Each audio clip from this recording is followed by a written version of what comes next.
Hello everyone, welcome to Indian Science Academy online classes.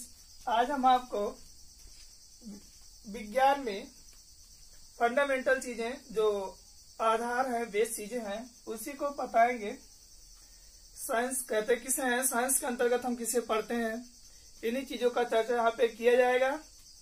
तो देखते हैं विज्ञान यानी साइंस। विज्ञान जो है शब्द, ये दो शब्दों से मिलकर बना है, बी और ज्ञान से, जहाँ पे बी का अर्थ होता है विशिष्ट और ज्ञान का अर्थ होता है अध्ययन करना। यानी विज्ञान के अंतर्गत हम किसी भी वस्तु के बारे में एक विशिष्ट अध्ययन करते हैं। विशिष्ट का मतलब होता है कि क्रमबद्ध तरीके से उसका अध्ययन करते हैं। तो विज्ञान किसे कहते हैं? किसी भी वस्तु के बारे में विशिष्ट अध्ययन करना ही विज्ञान कहलाता है। अथवा आप ये भी पढ़ सकते हैं, आप एक परिभाषा और है विज्ञान किसे कहते हैं, तो किसी भी वस्तु के बारे में सुव्यवस्थित, सुसंगठित, क्रमबद्ध ज्ञान को विज्ञान कहते हैं। एक परिभाषा यहाँ से आप बता सकते हो कि किसी भी वस्तु के बारे में विशिष्ट अध्ययन करना ही विज्ञान कहलाता है। और दूसरा परिभाषा बता सकते हो कि किसी भी वस्तु के बारे में सुव्यवस्थित,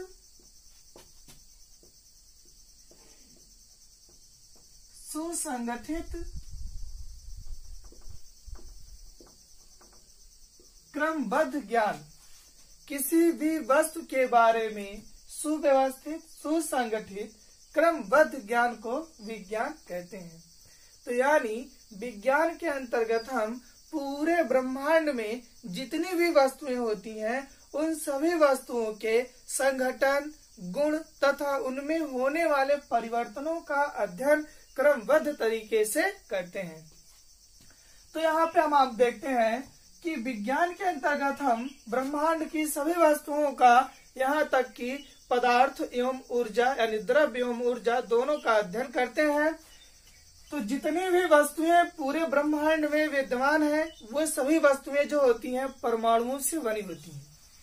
कि जितनी भी वस्तु या द्रव्य बोल सकते हैं कि जितनी भी वस्तुएं या द्रव्य जो है इस पूरे ब्रह्मांड में विद्यमान है, वो सभी वस्तुएं परमाणु से मिलकर ही बनी है। एक चीज और यहाँ पे जानते हैं कि पूरे ब्रह्मांड का जो निर्माण हुआ है वो ऊर्जा प्लस द्रव्य यानी ऊर्जा और द्रव्य से ही हुआ है। इस ब्रह्मांड में ऊर्जा और द्रव्य दोनों की जो मात्रा है वो निश्चित है, नियत है, उसको हम और आप परिवर्तित नहीं कर सकते हैं। ऊर्जा को ना तो नष्ट किया जा सकता है और ना ही उत्पन्न किया जा सकता है। सेम कंडीशन द्रव्य, द्रव्य को भी ना तो नष्ट किया जा सकता है ना तो उत्पन्न किया जा सकता है। इनका केवल रूपांतरण किया जा सकता है। यानी ऊर्जा को द्रव्यमान में और द्रव्यमान को ऊर्जा में कन्वर्ट किया जा सकता है। इसी के संदर्भ में आइंस्टीन नाम वैज्ञानिक ने एक नियम दिया है, जिससे E बराबर mc square, E for energy ऊर्जा, M फॉर मास द्रव्यमान, C फॉर प्रकाश की चाल। तो यहाँ पे इस नियम के अनुसार ऊर्जा को द्रव्यमान में और द्रव्यमान को ऊर्जा में कन्वर्ट किया जा सकता है। इन्हें नष्ट या उत्पन्न नहीं किया जा सकता है, जिसे ऊर्जा संरक्षण या द्रव्य संरक्षण का नियम भी कहते हैं। आइए पढ़ते हैं। सबसे पहले यहाँ पे परमाणु किसे कहते हैं। तो देखिए, परमाणु किसी भी वस्तु की सबसे छोटी इकाई होती है। आप एक शब्दों में बोल सकते हैं कि परमाणु किसी भी वस्तु की, किसी भी पदार्थ की सबसे छोटी इकाई होती है। आपसे पूछा जाए कि पदार्थ की सबसे छोटी इकाई क्या होती है, तो आप बताएंगे कि पदार्थ की सबसे छोटी इकाई परमाणु होता है। दूसरे डिफिनेशन आप बता सकते हैं कि परमाणु किसी भी पदार्थ का वह सूक्ष्मतम कण है जो स्वतंत्र अवस्था में नहीं रह सकता, जो स्वतंत्र अवस्था में नहीं रह सकता परंतु रासायनिक अभिक्रियाओं में भाग लेता है, परमाणु कहलाता है। दूसरी परिभाषा क्या है? परमाणु किसी भी पदार्थ का वह सूक्ष्मतम कण है जो स्वतंत्र अवस्था में नहीं रह सकता। यहाँ पे दो चीजें जोड़ना है। एक जोड़ना है जो स्वतंत्र अवस्था में नहीं रह सकता परंतु रासायनिक अभिक्रियाओं में भाग लेता है। रासायनिक अभिक्रिया में भाग लेता है, वो क्या कहलाता है? परमाणु। परमाणु किसी भी पदार्थ का वह सूक्ष्मतम कण है। सूक्ष्मतम का मतलब होता है छोटे से छोटा, यानी सबसे छोटा। परमाणु किसी भी पदार्थ का वह सूक्ष्मतम कण है जो स्वतंत्र अवस्था में नहीं रह सकता परंतु रासायनिक अभिक्रिया में भाग लेता है, परमाणु कहलाता है। परमाणु जो होता है, परमाणु एक सूक्ष्मदर्शी होता है, यानी सूक्ष्मदर्शी से ही देखने पर इसको देखा जा सकता है। सामान्यतः हम अपनी नंगी आंखों से परमाणु को नहीं देख सकते हैं। परमाणु को देखने के लिए किसी यंत्र जैसे सूक्ष्मदर्शी, इलेक्ट्रॉन सूक्ष्मदर्शी का प्रयोग करना होता है। परमाणु को जब सूक्ष्मदर्शी से देखा जाता है तो वो कुछ इस तरह से दिखाई देता है।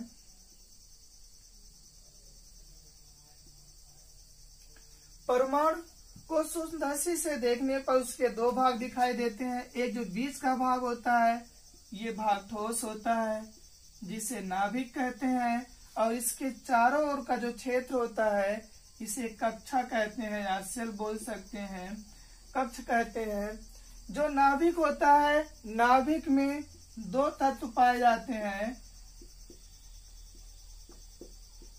प्रोटॉन प्लस न्यूट्रॉन, यानी प्रोटॉन और न्यूट्रॉन जो होते हैं वो नाभिक में होते हैं, और इसके चारों ओर जो कक्ष होते हैं या कक्षाएं होती हैं वो खोखली होती हैं जिसमें इलेक्ट्रॉन पाया जाता है। इलेक्ट्रॉन, इसमें इलेक्ट्रॉन पाए जाते हैं। तो यानी अगर आपसे पूछा जाए कि परमाणु के मूल कण कौन कौन से होते हैं तो आप बताएंगे प्रोटॉन, न्यूट्रॉन और इलेक्ट्रॉन। ये परमाणु के तीन मूल कण होते हैं, अर्थात मूलतः जो यही तीनों कण होते हैं परमाणु में पाए जाते हैं। वो बात अलग है कि इसके अतिरिक्त भी नाभिक में कई तत्व पाए जाते हैं, लेकिन चूंकि ये विज्ञान का फंडामेंटल है, बेसिक चीजें हैं लोअर क्लास के लिए, तो इसलिए उसमें बहुत बड़ी चीजें नहीं बताई जा रही हैं। इसके अतिरिक्त भी नाभिक में जो होते हैं positron, anti neutrino and so on, कई प्रकार के एलिमेंट इसके अंदर प्रेजेंट होते हैं। लेकिन लोअर क्लास में ही तीन चीजें पढ़ना है। अगर आपसे पूछा जाए कि परमाणु के मूल कण कौन कौन से होते हैं, अर्थात परमाणु किन कणों से मिलकर बना होता है, अथवा परमाणु में मुख्यतः कौन से कण पाए जाते हैं, तो आप बताएंगे प्रोटॉन, न्यूट्रॉन तथा इलेक्ट्रॉन। ये तीन तत्व जो होते हैं मुख्यतः परमाणु में पाए जाते हैं, जिनमें से जो प्रोटॉन और न्यूट्रॉन होता है ये परमाणु के नाभिक में, जबकि जो इलेक्ट्रॉन होता है ये जो खोखली कक्षाएं होती हैं उसी में चारों तरफ नाभिक के चारों ओर लगातार ऊर्जा का बिना ह्रास किए गति करता रहता है। आगे देखते हैं, जो परमाणु होते हैं वो आपस में जुड़ते हैं। अभी यहाँ पे देखिए एक चीज लिखा गया है कि परमाणु जो होता है स्वतंत्र अवस्था में नहीं रह सकता है। परमाणु जो होते हैं वो आपस में क्रिया करके जुड़ते हैं और परमाणुओं का एक समूह बना देते हैं। तो एक समान परमाणुओं के समूह को ही अणु कहा जाता है। अणु किसे कहते हैं? एक सिंपल सी परिभाषा बता सकते हैं कि एक समान यानी एक जैसी, एक समान परमाणुओं का जो समूह होता है, एक समान परमाणुओं के समूह को ही हम क्या कहते हैं? अणु कहते हैं। दूसरी परिभाषा बता सकते हैं, अथवा करके हम दूसरी परिभाषा आपको बताते हैं। अणु किसी भी पदार्थ का वह सूक्ष्मतम कण होता है जो स्वतंत्र अवस्था में रह सकता है। स्वतंत्र अवस्था में रह सकता है, स्वतंत्र अवस्था में रह सकता है, परंतु रासायनिक अभिक्रिया में भाग नहीं लेता है। रासायनिक अभिक्रिया में भाग नहीं लेता है, अणु कहलाता है। तो दोनों परिभाषाएं ध्यान से सुन लीजिए। पहली परिभाषा आप बताओगे, अणु जो होते हैं किसी भी पदार्थ के, पहला परिभाषा इसको देख लीजिए। अणु जो होता है वो एक समान परमाणुओं से मिलकर बना होता है, अर्थात एक समान परमाणुओं के समूह को अणु कहते हैं। दूसरी परिभाषा, अणु जो होते हैं वो किसी भी पदार्थ के ऐसे छोटे कण होते हैं जो स्वतंत्र अवस्था में रह सकते हैं परंतु रासायनिक अभिक्रिया में भाग नहीं लेते हैं, अणु कहलाते हैं। ठीक है। फॉर एग्जाम्पल, जैसे आप लोगों ने देखा होगा कि बहुत सी किताब में ऐसे लिखा रहता है, मान लीजिए कहीं लिखा है H, तो H क्या है? H ये हाइड्रोजन का एक परमाणु है। हाइड्रोजन तत्व का नाम आप सुने होंगे, हाइड्रोजन, हीलियम, लिथियम, बेरिलियम, 118 तत्व है। तो जैसे अगर कहीं बुक में लिखा गया है C, तो यानी जो ये C लिखा गया है इसको आप कार्बन पढ़ते हैं, वास्तव में जो C होता है ये कार्बन के एक परमाणु को प्रदर्शित करता है। किसी भी तत्व का जो संकेत लिखा होता है वास्तव में वो संकेत जो होता है उस तत्व के एक परमाणु को प्रदर्शित करता है। जैसे N लिखा गया है तो N नाइट्रोजन के तत्व के एक परमाणु को प्रदर्शित करता है। ऑक्सीजन O लिखा गया है तो ये ऑक्सीजन तत्व के एक परमाणु को प्रदर्शित करता है। लेकिन यहीं पे आप पढ़ रहे हैं कि परमाणुओं के समूह को अणु कहते हैं। जैसे H प्लस H बनता है H2। तो यहाँ पे देखिए ये H जो है ये हाइड्रोजन का एक परमाणु है, ये जो H है हाइड्रोजन का एक परमाणु है, और यही परमाणु आपस में जुड़ रही हैं, प्लस आपस में जुड़ रही हैं और बना रही हैं H2, यानी परमाणुओं का समूह बन रहा है। तो इसको हम क्या बोलेंगे? इसको हम बोलेंगे हाइड्रोजन अणु। इसे आप क्या बोलेंगे? हाइड्रोजन अणु बोलेंगे। वास्तव में जो तत्वों के परमाणुओं के नीचे संख्या लिखी होती है, अगर किसी भी तत्व के परमाणु के नीचे संख्या लिखी गई है तो इसका मतलब उसमें उतने परमाणु हैं, लेकिन वो एक अणु है। अगर आपको कहीं मिला O3 तो इसमें ये O3 ये बता रहा है कि यहाँ पे ऑक्सीजन के 3 परमाणु प्रेजेंट हैं, लेकिन तीनों आपस में जुड़े हुए हैं, और ये क्या है? ओजोन है। ओजोन गैस का नाम सुने होंगे। ये ओजोन गैस का एक अणु है जो ऑक्सीजन के 3 परमाणुओं से मिलकर बना है। H2 हाइड्रोजन अणु का हाइड्रोजन गैस का एक अणु है जो कि हाइड्रोजन के 2 परमाणुओं से मिलकर बना है। इसी तरह से N प्लस N अगर लिखा हो और बनेगा क्या? N2। यहाँ पे हाइड्रोजन का नाइट्रोजन का एक अणु, यहाँ पे नाइट्रोजन का एक अणु, दोनों आपस में जुड़ रहे हैं, N2 बना रहे हैं। तो ये N2 क्या है? ये नाइट्रोजन का एक अणु है जो नाइट्रोजन के 2 परमाणुओं के मिलने से बनता है। कक्षा 7 या 8 के बुक में एक क्वेश्चन लिखा गया है कि 2H और H2, 2H और H2 में क्या अंतर होता है? तो अभी हमने बताया कि जो नीचे संख्या लिखी रहती है वो परमाणुओं का समूह हो जाता है, यानी वो अणु हो जाता है, और जो आगे संख्या लिखी होती है ये परमाणु होते हैं। जैसे यहाँ पे H प्लस H लिखा गया तो इसको 2H लिख सकते हैं। तो यानी जो 2H है ये हाइड्रोजन के 2 परमाणुओं को प्रदर्शित करता है, जबकि जो H2 होता है ये हाइड्रोजन के एक अणु को प्रदर्शित करता है। समझ में आया? तो यहाँ पे परमाणु और अणु ये 2 चीजें आपको क्लियर हो गई होंगी। आगे देखिए, अणु जो होते हैं आपस में मिलते हैं और बनाते हैं पदार्थ, यानी अणुओं के मिलने से पदार्थ बनता है। यानी जो पदार्थ होता है ये क्या होता है? परमाणुओं का एक बड़ा समूह होता है। यानी पहले तो इसके समूह बनेंगे, छोटे समूह, तो अणु बनेगा, और अणु आपस में जुड़ेंगे तो पदार्थ बनेगा। ठीक है। अब देखते हैं पदार्थ किसे कहते हैं।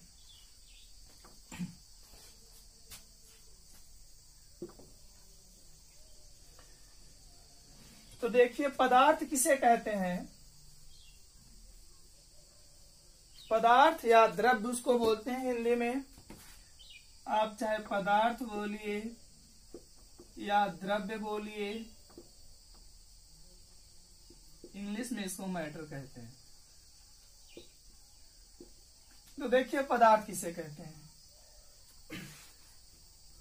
वे प्रत्येक वस्तु जिसमें कुछ ना कुछ द्रव्यमान हो और जो क्षेत्रफल घेरता है उसे हम पदार्थ कहते हैं। पदार्थ क्या है? वह प्रत्येक वस्तु जिसमें कुछ ना कुछ द्रव्यमान हो यानी वजन हो और जो स्थान घेरता हो यानी जिसमें क्षेत्रफल हो, जिसको जहां पे उसको रखा जाए वो कुछ क्षेत्रफल घेरे, स्थान घेरे, ऐसी सभी वस्तुओं को हम क्या बोलते हैं? पदार्थ। ठीक है, तो आप परिभाषा बताएंगे कि वे प्रत्येक वस्तु जिसमें कुछ न कुछ द्रव्यमान होता है तथा स्थान घेरते हैं, ऐसे प्रत्येक वस्तुओं को हम पदार्थ कहते हैं या द्रव्य कहते हैं। और आप इसको सिंपल तरीके से समझ सकते हैं कि वे प्रत्येक वस्तुएं जिसको हम अपने हाथों से टच कर सके, छू सके, वे प्रत्येक वस्तुएं जिसको हम देखकर उसके आकार, रंग, रूप के बारे में बता सकें, वे प्रत्येक वस्तुएं जिसको हम एक स्थान से दूसरे स्थान तक ले जा सकें, वे सभी वस्तुएं क्या कहलाएंगी? पदार्थ। ठीक, यानी जिसको भी हम देखकर उसके रंग, रूप, आकार के बारे में बता सकें, जिसको हम टच कर सकें, जिसको हम एक स्थान से दूसरे स्थान तक ले जा सकें, वे सभी वस्तुएं क्या कहलाएंगी? पदार्थ कहलाएंगी। दूसरी चीज एक होती है ऊर्जा। इसी का अपोजिट होता है ऊर्जा, एनर्जी। हमने आपको पहले ही बताया कि पूरे ब्रह्मांड का निर्माण पदार्थ यानी द्रव्य और एनर्जी से ही हुआ है। ऊर्जा क्या होता है? ऊर्जा वे होते हैं जिसको हम देख ना सकें, जिसको हम टच ना कर सकें, जिसको केवल महसूस किया जा सकता है, वो एनर्जी होती है। फॉर एग्जाम्पल हमारी आवाज। हमारी आवाज को आप देखकर ये नहीं बता सकते हैं कि हमारे आवाज की आकार कैसी है, गोल है, टेढ़ी है, मेढ़ी है, नहीं बता सकते हैं। आवाज को आप टच नहीं कर सकते हैं। हमारे आवाज को आप एक स्थान से दूसरे स्थान तक ले नहीं जा सकते, केवल आप सुनकर महसूस कर सकते हैं कि हम क्या बोल रहे हैं। वो हो गया एनर्जी। यानी ध्वनि क्या है? ध्वनि ऊर्जा है। इसके अलावा प्रकाश, लाइट। प्रकाश क्या होती है? प्रकाश एक प्रकार की ऊर्जा है जो हमें किसी भी वस्तु को देखने में सहायक होती है। प्रकाश है, धूप है, तो क्या हम धूप को देखकर बता सकते हैं कि वो किस रंग का है, उसका आकार कैसा है? क्या हम धूप को हाथ से टच कर सकते हैं? नहीं कर सकते। केवल हम देखकर महसूस कर सकते हैं कि कहाँ पे प्रकाश है, उजाला है, और कहाँ पे प्रकाश नहीं है, अंधेरा है। तो जिसको केवल देखकर, सुनकर महसूस किया जा सके, उसके रंग, रूप, आकार के बारे में ना बताया जा सके, वो सभी एनर्जी होते हैं, ऊर्जा होती है। ठीक है, यहाँ पे देखते हैं पहले पदार्थ। तो पदार्थ समझ में आया कि वह प्रत्येक वस्तुएं जिसमें जो स्थान घेरती हैं, जिसमें कुछ न कुछ द्रव्यमान होता है, वे सभी पदार्थ कहलाती हैं। पदार्थ जो होती हैं मुख्यतः 3 अवस्थाओं में पाई जाती हैं।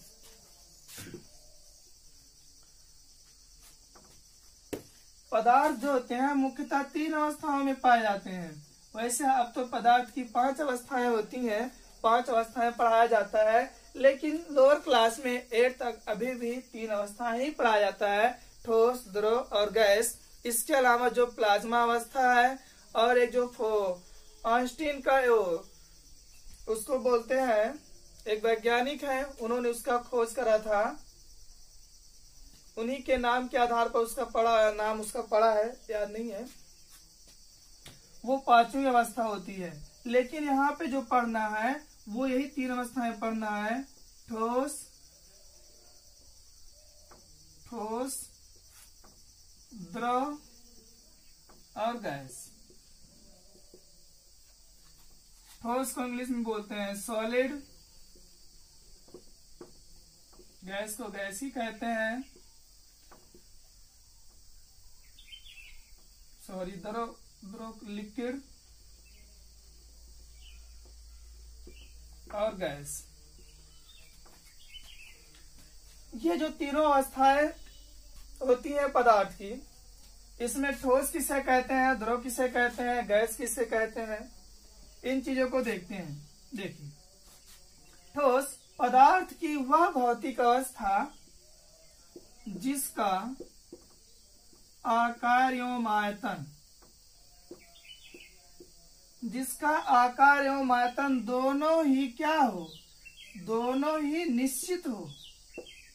निश्चित का मतलब ये होता है कि यानी जिसको स्थान बदलने पर उसमें कोई परिवर्तन न हो, वो निश्चित होता है। तो पदार्थ ठोस किसे कहेंगे? पदार्थ की वह भौतिक अवस्था जिसका आकार एवं आयतन दोनों ही निश्चित होता है, वो क्या कहलाता है? ठोस। ठोस जो होते हैं इनका आकार एवं आयतन दोनों ही निश्चित होता है, अर्थात ठोस वस्तुओं को एक स्थान से दूसरे स्थान पर ले जाने पर उसके आकार और आयतन में कोई परिवर्तन नहीं होगा। जैसे लकड़ी, पत्थर, कोयला, कागज, ये सभी क्या है? ठोस है। जैसे ये मार्कर भी ठोस है। ये जिस आकार का है, बेलनाकार आकार का है, इसका जो द्रव्यमान होगा, वजन होगा 20 ग्राम 30 ग्राम जो भी होगा, इसको आप एक स्थान से दूसरे स्थान पे कहीं भी ले जाएं, इसके आकार एवं आयतन में कोई परिवर्तन नहीं होगा। अर्थात आप कह सकते हैं कि इसका आकार और आयतन दोनों ही निश्चित है, और जिस वस्तु का आकार एवं आयतन दोनों निश्चित होता है उसे हम क्या कहते हैं? ठोस। समझ में आया? दूसरा है द्रव। पदार्थ की वह अवस्था जिसका आकार अनिश्चित हो। अनिश्चित का मतलब जो बदलता रहे। आकार अनिश्चित तथा आयतन जो होता है वो निश्चित होता है, यानी आयतन ना बदले, निश्चित होता है, वो क्या कहलाएगा? द्रव। तो द्रव की परिभाषा क्या बताएंगे? पदार्थ की वह अवस्था जिसका आकार अनिश्चित तथा आयतन निश्चित होता है, द्रव कहलाता है। अभी हमने कहा था निश्चित का मतलब होता है कि एक स्थान से दूसरे स्थान पे ले जाने पर उसमें कोई परिवर्तन ना हो तो वो निश्चित, और एक स्थान से दूसरे स्थान पर ले जाने पर उसकी अवस्था में, आकार में अगर कोई परिवर्तन हो रहा है तो इसका मतलब हुआ अनिश्चित। आइए देखते हैं फॉर एग्जाम्पल, द्रव का एग्जाम्पल आप समझते होंगे, दूध है, पानी है, तेल है, ये सभी क्या होते हैं? द्रव होते हैं। तो मान लीजिए आप पानी ले लीजिए और पानी को एक ऐसे बर्तन में भर दीजिए। मान लीजिए बर्तन किस आकार का है? ये जो है आयताकार है, आयत के आकार का है, आयताकार है। इसमें हम 1 लीटर पानी भर देते हैं, तो ये पानी का आकार कैसा हो जाएगा? इस बर्तन के आकार का हो जाएगा, क्योंकि पानी जो होगा पूरे बर्तन में फैल जाएगा। तो पानी का जो आकार होगा वो कैसा होगा? आयताकार होगा। और इसका जो आयतन है वो 1 लीटर है, आकार आयताकार है। अब इसी पानी को अगर हम एक दूसरे बर्तन में पलट देते हैं, मान लीजिए एक बर्तन हमारे पास है, वो ऐसे है वृत्ताकार, ऐसे वृत्ताकार एक बर्तन है। अब इसी पानी को अगर हम इस बर्तन में पलटते हैं, 1 लीटर यहाँ है, अब इसमें पलटेंगे तब भी 1 ही लीटर रहेगा। अब लेकिन इस पानी का आकार कैसा हो जाएगा? इस बर्तन के जैसा हो जाएगा, यानी वृत्ताकार हो जाएगा। तो आप देख रहे हैं कि स्थान बदलने से जो द्रव है उसका आकार चेंज हो रहा है। यहाँ पे आयताकार था और यहाँ पे वृत्ताकार हो गया, लेकिन इसका आयतन कितना है? 1 लीटर यहाँ था, 1 लीटर यहाँ है। आयतन क्या है? निश्चित है, जबकि आकार क्या है? अनिश्चित। उसे हम क्या बोलेंगे? द्रव बोलेंगे। अब अगर यहीं पे हम कोई ठोस ले ले, इस बर्तन में डाल दें, क्या इसका जो आकार है, आयतन है, फिर इसमें पलट दें, बदलेगा? नहीं बदलेगा। हम दिन भर इसको पलटते रहें, इसके आकार में कोई चेंजिंग नहीं आएगा। जबकि पानी को हम जिस आकार के बर्तन में डालते हैं उसी आकार का हो जाता है, यानी उसका आकार हमेशा क्या होता है? बदलता रहता है, अनिश्चित होता है, लेकिन आयतन जो होगा वो निश्चित होगा। तो इसे हम क्या बोलेंगे? द्रव। ठीक है। इसी तरह से देखते हैं लास्ट, गैस। गैस किसे कहते हैं? पदार्थ की वह अवस्था जिसका आकार एवं आयतन दोनों ही क्या हो? दोनों ही अनिश्चित हो, उसे हम कहते हैं गैस।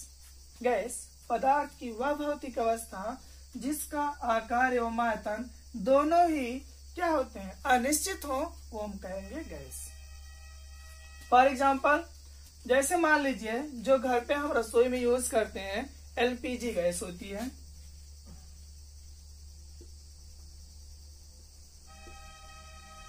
Liquid petroleum gas. तो एलपीजी गैस सभी देखे होंगे, सभी जानते हैं इसके बारे में। घर पे जो यूज होता है रसोई में सिलेंडर, उसमें एलपीजी गैस भरा होता है।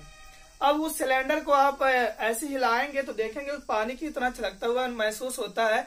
वो बात अलग है, क्योंकि जो गैस होता है उसको उच्च दाब पर संपीड़ित करने पर वो लिक्विड में चेंज हो जाता है, इसलिए वो पानी की तरह छलकता हुआ दिखाई देता है।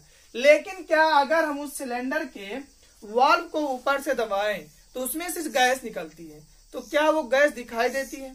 अगर हम उस सिलेंडर में रखे हुए गैस को खोल दें, तो अगर हम किसी गैस को किसी खुले पात्र में रख दें तो क्या गैस हमको मिलेगा? नहीं, क्योंकि गैस जो होते हैं उनके मॉलिक्यूल जो होते हैं, उसके अणु जो होते हैं वो गतिशील होते हैं। गतिशील होने के कारण वो क्या होते हैं, वाष्प बन के गैस के रूप में वो उड़ते रहते हैं। उनके मॉलिक्यूल जो होते हैं तीव्र गति के कारण हमेशा मूव करके बाहर निकलते रहते हैं, इसलिए उसका जो आकार और आयतन होता है वो एनी टाइम चेंज होता रहता है। उसकी मात्रा हमेशा कम होगी, और जब मात्रा कम होगी तो उसका आकार जो होता है वो सिकुड़ता चला जाता है। तो यानी उसका आकार एवं आयतन एनी टाइम चेंज होता रहता है। और ऐसी वस्तुएं जिसका आकार एवं आयतन हमेशा बदलता रहे, यानी अनिश्चित हो, उसी को हम क्या कहते हैं, गैस। तो ये पदार्थ की तीनों अवस्थाएं हो गई। अब जो पदार्थ की तीनों अवस्थाएं होती हैं, ये तीनों अवस्थाएं जो होती हैं ताप और दाब पर डिपेंड करती हैं। यानी पदार्थ की जो तीनों अवस्थाएं होती हैं, ठोस, द्रव, गैस, इनको हम ताप और दाब द्वारा बदल सकते हैं। इनको ताप और दाब द्वारा बदला जा सकता है, लकड़ी और पत्थर को छोड़कर। लकड़ी और पत्थर की अवस्थाओं को नहीं बदला जा सकता है, बाकी अन्य पदार्थों की अवस्थाओं को ताप और दाब द्वारा बदला जा सकता है। तो यानी अगर यहाँ पे क्वेश्चन पूछता है कि पदार्थ की अवस्थाएं किस पर निर्भर करती हैं, तो आंसर होगा ताप और दाब पर।